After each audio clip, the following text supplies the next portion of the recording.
여러분 평안하세요? 저도 여러분의 사랑과 기도 덕분에 잘 지냈습니다. 우리 찬양대 너무 잘하셨어요. 제 생각에는 임진왜란 이후에 이렇게 잘하는 찬양대는 처음입니다. 너무 잘하셨네요. 박수 한번 해드립시다.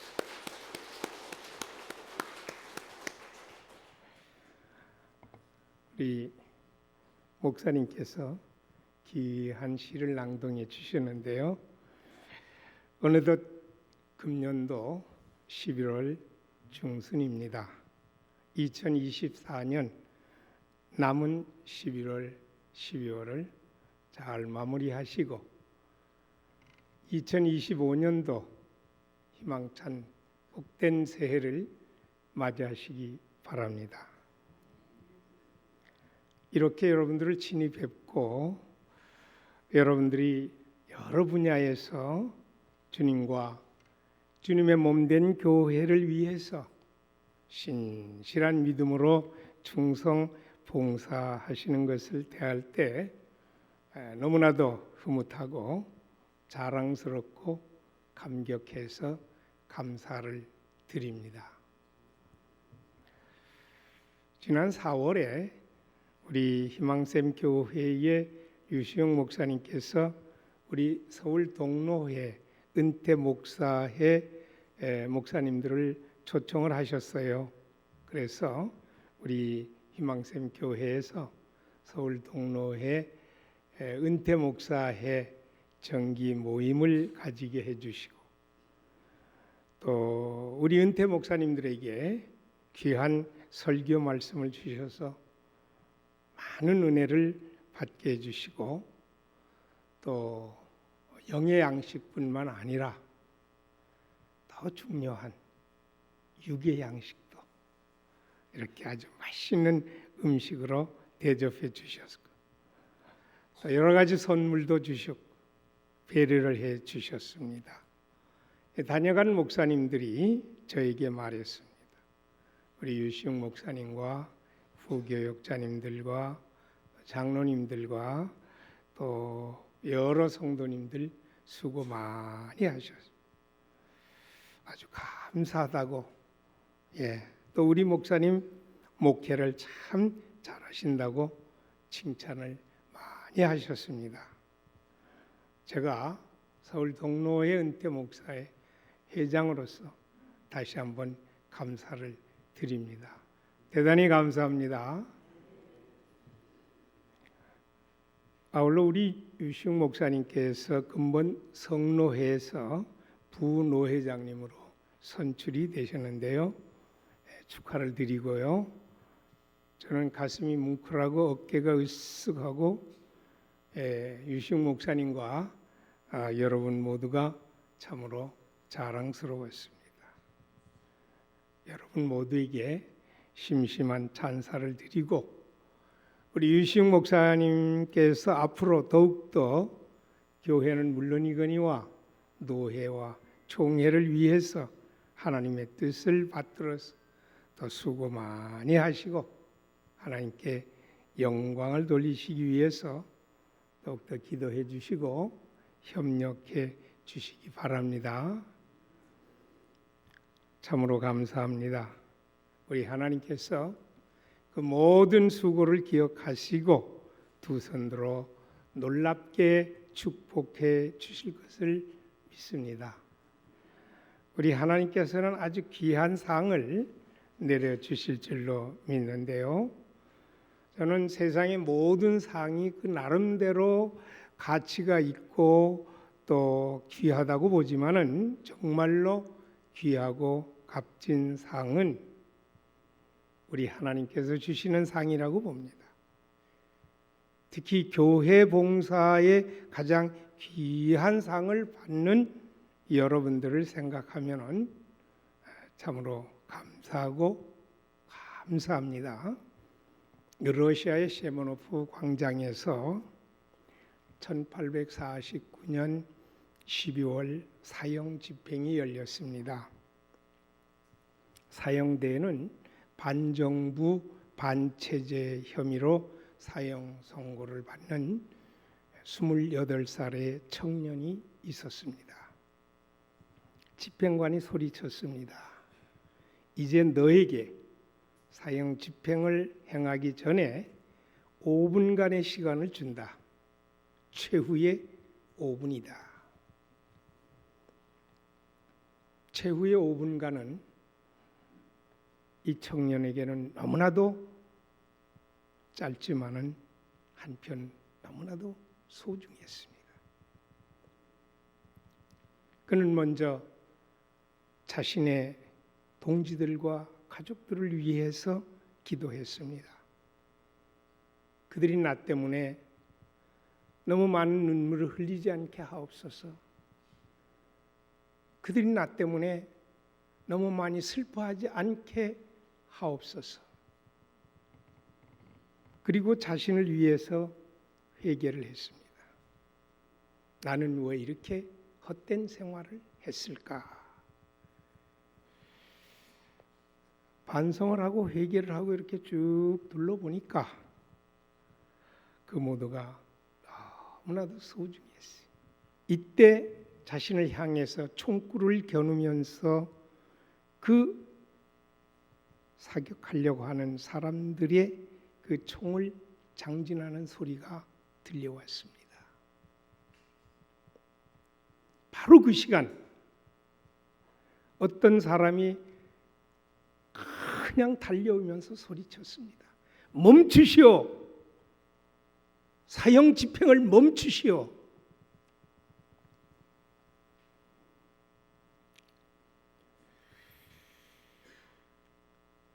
그 사형 집행을 중지하고 유배를 보내라고 하는 당시 황제의 명령을 전했습니다. 청년은 목숨을 구하게 되었고요. 놀랍게도 그는 러시아의 대문호 도스토옙스키였습니다. 이후 4년 동안 시베리아의 유배지에서 생활을 하면서 그가 창작 활동을 준비하게 되었는데요. 그 동생에게 편지를 썼어요. 인생은 하나님의 선물이고 순간은 영혼의 행복이다. 따라서 나의 생을 주신 하나님께 감사드린다 라고 했습니다. 죽음에서 살아난 그는 혹한 속에서 5kg의 그 족쇄를 발에 차고 끌면서 온갖 고통을 당하는 그런 고난의 삶 속에서도 하나님께 감사하면서 하나님의 뜻을 이루기 위해서 최선을 다했습니다. 4년의 그 유배 생활을 그는 감사하고 또 감사하고 유배 생활에서 풀려난 후에 그는 말하기를 인생은 5분간의 연속이라고 하면서 창작 활동에 전념해서 하나님을 우러러 감사하고 또 감사했습니다. 그는 일찍이 아버지가 그 농로로부터 처참하게 피살당하는 것을 보고 충격을 받아서 사회주의 운동을 하게 되었고 반체제 혐의로 체포되어서 사형을 당하게 되었는데요. 이제 사형수를 태우고 가는 열차가 어느 간이역에 섰을 때 어떤 사람으로부터 이 성경책을 받았습니다. 사형수로 감옥에서 언제 사형당할지 모르는 그러한 상황 속에서 그는 열심히 성경책을 읽고 또 읽었습니다. 성경책을 읽는 와중에 그는 하나님의 음성을 들었고 예수님을 인격적으로 만나게 되었고 그래서 하루하루 감사하면서 믿음의 생활을 했습니다. 유배 생활을 마치고 고향의 집에 와서 죄아벌, 카라마초프가의 형제들 등 많은 불후의 명작을 썼습니다. 도스토옙스키 그는 말합니다. 참으로 감사하다. 감사 외에는 내가 할 말이 없다. 이렇게 자신의 인생을 결론 짓고 있습니다.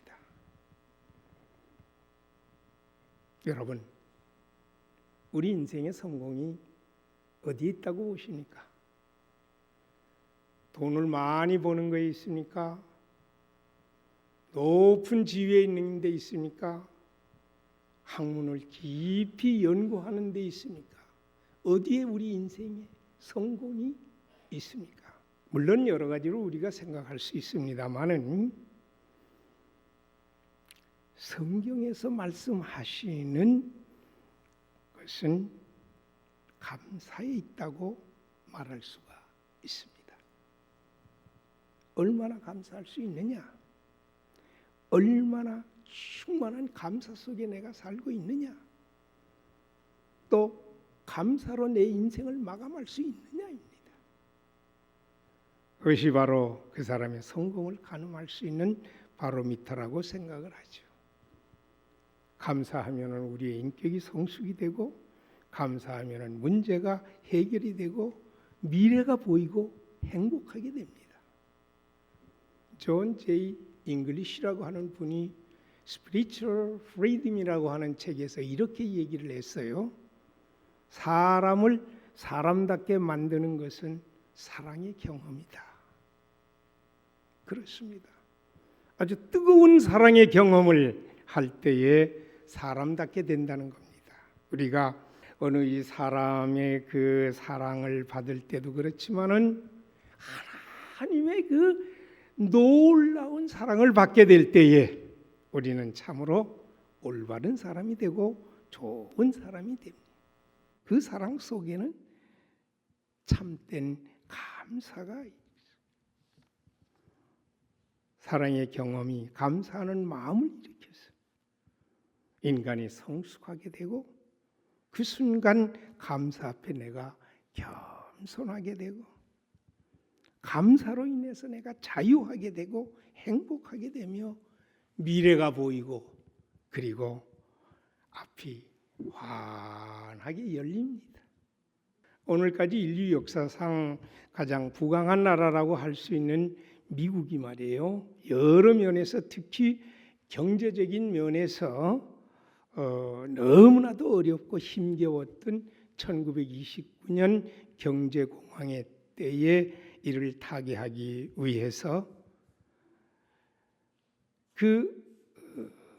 다시 부국강병의 축복의 나라를 이끈 뉴딜 정책의 루즈벨트는 하나님을 믿는 믿음으로 이렇게 말했습니다. 우리에게는 아직 감사할 것이 많이 있습니다. 감사함으로, 희망을 가지고, 화목함으로 열심히 생활해서 이 역경을 이겨내고 승리의 삶을 이루어 가십시다. 그래서 미국은 대부분의 많은 사람들이 가난과 고난의 슬픔과 아픔을 견디고 승리하여 또다시 세계 제1의 부국강병이 되었던 것이죠. 그래서 말이죠. 더 재미있는 것은 그들이 그 비참한 시대를 한탄하고 원망하는 것이 아니라 그 시대를 good old days, 우리말로 아마 이렇게 해석할 수 있을 거예요. 참 좋았던 시절, 그때가 좋았지 라고 하는 것은, 비록 한 끼의 식사도 어려운 때였지만은 감사하면서 희망을 가지고 화목하면서 열심히 생활했던 시대였기 때문에 그들은 오히려 그 시대를 좋았던 시대, 참 좋았던 시절이라고, 그 old days 그들은 좋아하고 있습니다. 일본에서 우치무라 간조라고 하는 신학자가 있는데요, 고난 속에서 하나님의 은혜를 받고 감사함으로 생활한 세계적인 대표적 신학자인데요. 그가 이런 말을 했습니다. 저주를 많이 받았거든요. 그 삶에서 특히 부모로부터도. 그런데요, 이런 말을 했어요. 하나님의 저주가 있다면은 그것은 질병도 아니고 실패도 아니고 역경도 아니다. 하나님의 저주 세 가지를 얘기하려면은 첫째로 하나님이 믿어지지 않는 것이다. 그렇습니다. 아무리 믿으려고 해도 믿어지지가 않아요. 네. 이것은 하나님으로부터 버림받은 것이라고 합니다. 두 번째는 아무리 성경을 읽어도 아무리 설교 말씀을 들어도 하나님의 말씀으로 들리지 않는다고 하는 사실입니다. 성경은 이건 세상의 책이 아니죠. 성경을 읽는 중에 하나님의 음성이 들려서 하나님의 뜻을 깨달아야 합니다. 이러하지 않으면은 하나님의 저주를 받은 사람입니다. 세 번째는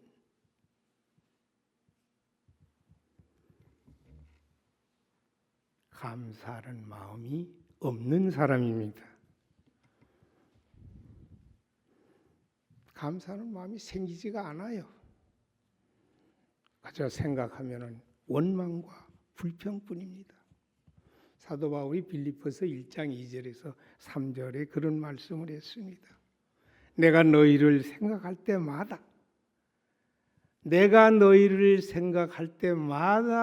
나의 하나님께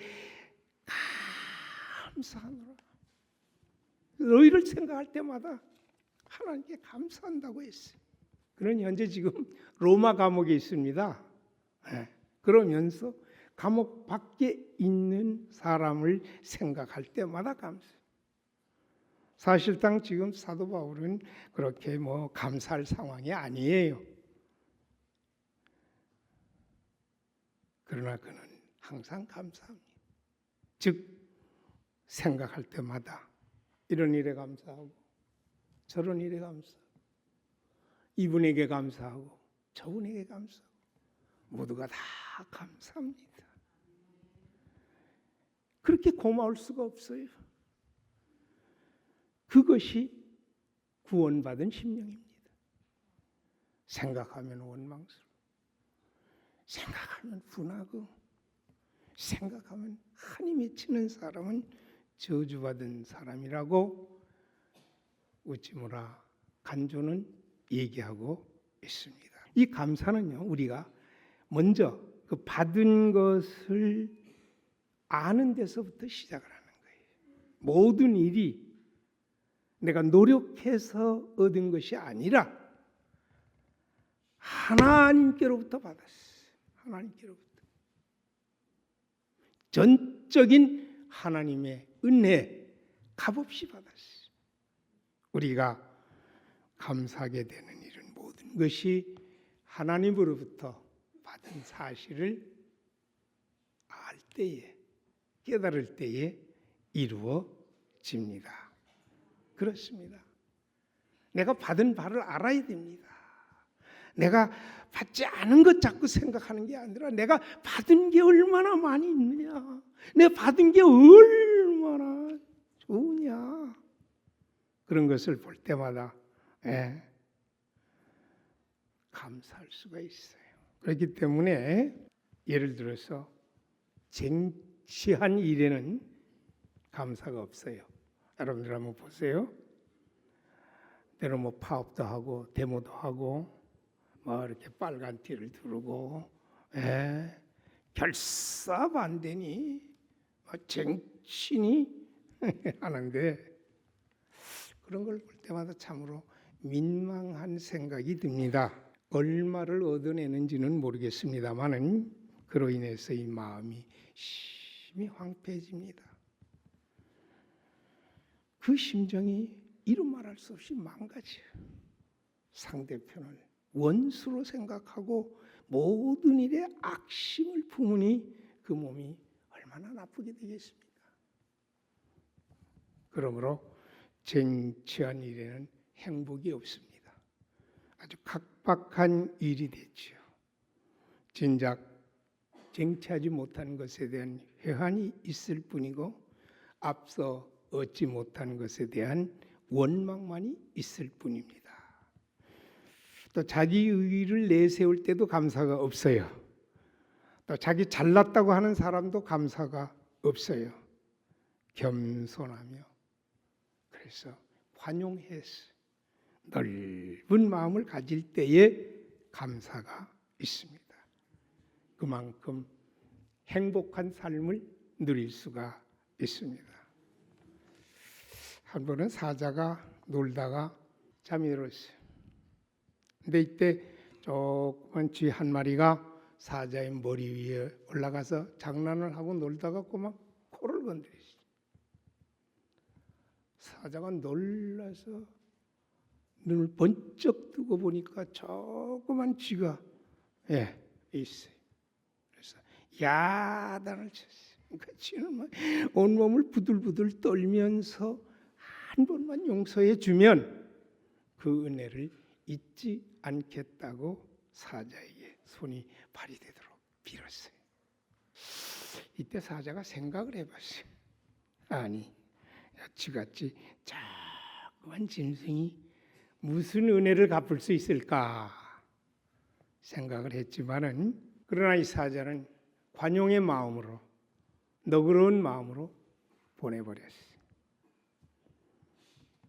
그 며칠이 지난 어느 날 쥐는 산길에 나왔다가 사자의 웃음소리를 들었는데 놀라서 소리가 나는 쪽으로 가봤더니 지난날 자신을 놓아준 그 사자가 사냥꾼이 쳐놓은 덫에 걸려서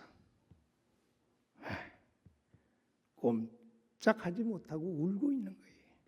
그 덫은 사자의 몸을 얽어서 몸부림을 칠수록 밧줄이 묶인 다리를 단단히 졸라매고 있는 거예요.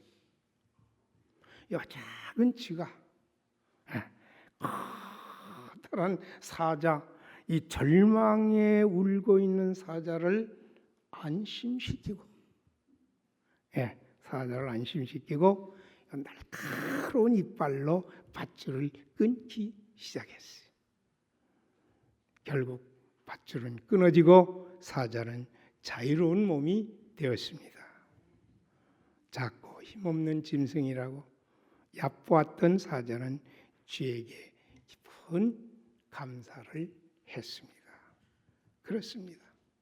우리가 넉넉한 마음으로 관용할 때 저 쥐같이 보잘것없는 짐승을 통해서도 놀라운 감사의 역사가 일어나게 됩니다. 오늘 본문에 보면은요, 4절 말씀에 보면은 그리스도 예수 안에서 너희에게 주신 하나님의 은혜로 말미암아 내가 너희를 위하여 항상 하나님께 어떻게 해요? 감사한다고 했습니다. 너희를 위하여 항상 하나님께 감사해. 감사할 일에만 감사하는 게 아니라 항상 하나님께 감사한다고 했습니다. 얼마나 귀한 말씀입니까? 본문 7절에 보면은 너희가 모든 은사에 부족함이 없이 우리 주 예수 그리스도의 나타나심을 기다림이라 하셨습니다. 우리의 신앙을 지켜갈 수 있도록 은사를 공급해 주십니다. 계속적으로 은사에 부족함이 없는 이 은혜를 믿음으로 감사하고 있어요.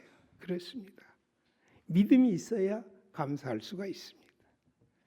믿음이 없으면 감사가 없고, 감사가 없으니까 삶 속에서 이리 흔들리고 저리 흔들리고 이리 방황하고 저리 방황하게 되는 것이죠. 어느 수험생이요, 공부를 하다가 잠이 들었어요. 그런데 꿈속에서 이 수험생에게 예수님이 찾아오셨어요. 이 녀석이 물어봅니다. 누구세요? 난 예수다. 이번에는 예수님께서 이 수험생에게 물어봅니다. 너 참 애쓰는데 천국 갈래? 지옥 갈래? 그러니까 이 녀석이 잠결에 얼떨결에 하는 말이, 예수님, 어디가 미달이에요? 그렇습니다. 확신이 없으면 이렇게 미달되는 데만 찾게 돼요. 감사가 없고 끝없이 방황하면서 불안과 염려의 걱정으로 괴로워하며 불평하고 원망하게 됩니다. 어느 믿음이 좋은 주일학교 어린이가요, 주일날 교회를 향해서 막 달려오다가 그만 그 계단에서 팍 넘어져 버렸어요. 근데 벌떡 일어나더니 너그러운 마음으로, 넉넉한 마음으로 미소를 띠면서 얘기했어요. 예수님, 참 감사합니다. 이렇게 넘어졌는데도 다친 데 없으니 참 감사합니다. 그런데요, 예수님, 바쁘시다고 저를 미루실 필요는 없지 않습니까? 그렇습니다. 너그러운 마음에 감사가 싹 듭니다. 믿음이 있으면 우리가 어떤 상황 속에서도 감사하며 넉넉한 마음을 가지고 하나님과의 감사의 이 관계를 유지할 수가 있습니다. 오늘 본문 9절에 보면은요, 너희를 불러 그의 아들 예수 그리스도 우리 주와 더불어 교제하게 하시는 하나님은 미쁘시도다. 우리 하나님은 참 미쁘시다. 우리를 하나님의 아들, 하나님과 가장 귀한 분과 가장 좋은 분과 가장 생명까지도 우리에게 주신 그 예수님과 교제하게 하십니다. 우리 미쁘신 하나님을 믿음으로, 그러한 믿음을 가지고 감사함으로써 우리 주님과 교제하며 복된 삶을 누리시기 바랍니다. 따라서 어떤 상황 속에서도 우리의 기도를 들어 응답해 주시는 미쁘신 하나님을 믿는 믿음을 가지고 기뻐하며 감사하며 미래의 소원을 열어 가시기 바랍니다. 본문 8절에 보면은 주께서 너희를 우리 주 예수 그리스도의 날에 책망할 것이 없는 자로서 끝까지 견고하게 하시리라. 우리의 믿음을, 우리의 감사 생활을, 우리의 봉사 생활을 우리 주님께서 맡아 주십니다. 견고하게 해 주십니다. 나는 부족하지만은, 나는 연약하지만은, 나는 가진 게 없지만은, 능력이 없지만은, 그러나 우리 주님께서 주님 오시기까지 허물 없이 견고하게 해 주십니다. 그러므로 나는 기뻐하고 감사할 뿐입니다. 미래를 향한 미쁘신 하나님의 약속에 대한 믿음을 가지고야 감사하게 되면서 감사하는 순간에 미래가 보이고 미래가 보임으로 소망을 가지고 기뻐하면서 또다시 감사하게 되는 것이죠. 감사하면 마음으로 환경을 극복하는 힘이 생겨서 긍정적인 미래를 열어가게 됩니다. 감사하게 되면은요, 자신감이 생기고 밝은 지혜가 생기고 창의력이 생기고, 그래서 베풀게 되고 나누어 주게 됩니다. 하나님께 감사하고 가족에게 감사하고 이웃에게 감사하십시다. 주님 오실 때까지 허물 없이 우리를 견고하게 하시는 미쁘신 하나님을 믿으면서 그 하나님께 감사하면서 하나님께서 주시는 만사형통의 축복의 삶을 이루시기를 주님의 이름으로 기원합니다. 기도하십시다. 하나님 아버지 감사합니다. 미쁘신 하나님으로부터 놀라운 은혜의 사랑을 받으며 기적의 역사 속에 생활하게 하심에 더욱더 감사드립니다. 우리 주님께서 오실 때까지 허물없이 견고하게 하시는 미쁘신 하나님을 믿음으로 감사함으로써 하나님께서 주시는 만사형통의 축복의 삶을 이루어가게 도와 주시옵소서. 예수님의 이름으로 간절히 기도하옵나이다. 아멘.